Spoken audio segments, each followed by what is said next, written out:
Hello, my name is N.R. Russell, and I've written a book titled The Tribulation Generation, How to Understand the End Times. Despite what many people are saying today, we're not yet living in the biblical end times.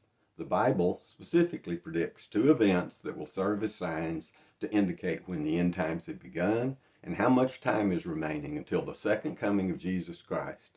And neither of those two signs is evident in the world today. The first of the two signs will be the formation of a 10-king kingdom, possibly a union or coalition of nations out of the territories once ruled by the ancient Roman Empire. When the 10-king kingdom is formed, the end times will have begun, and the tribulation generation will be alive.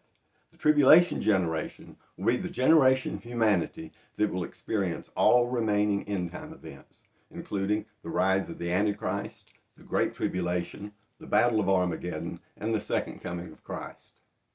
After the formation of the 10-king kingdom, sometime during the tribulation generation, the second sign will occur. A 7-year covenant, a multinational agreement, will authorize the Jewish people to erect a new sanctuary at the ancient site of King Solomon's temple in Jerusalem.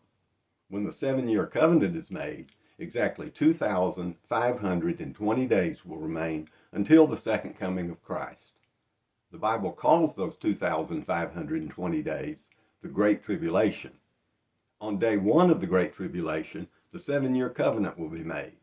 On day 2,520, Christ will return to the earth. The book of Revelation, chapters 6 through 19, describes events that will take place during the intervening days.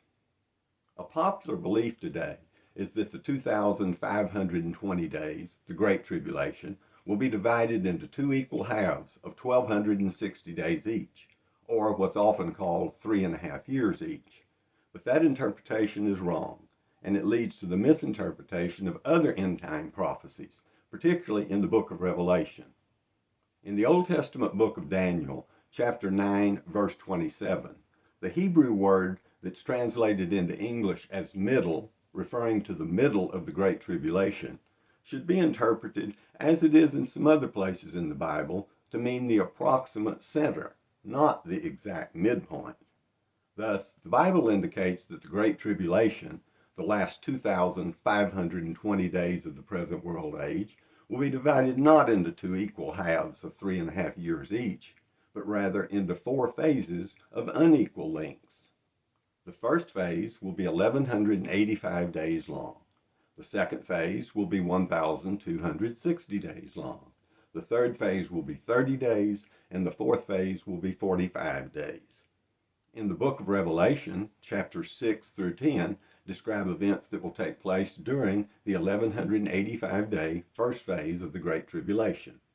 Revelation 11, verses 1 through 6, and chapters 12 and 13 describe events of the 1,260-day second phase. Revelation chapter 11, verses 7 through 19, and chapter 14 describe events of the 30-day third phase, and Revelation chapter 15:1 through chapter 20, verse 4 describes events of the fourth and final 45-day phase. When one understands this correct chronology of end-time events, everything else about Bible prophecy just falls into place. So please read The Tribulation Generation by N.R. Russell. Then you will understand the end times.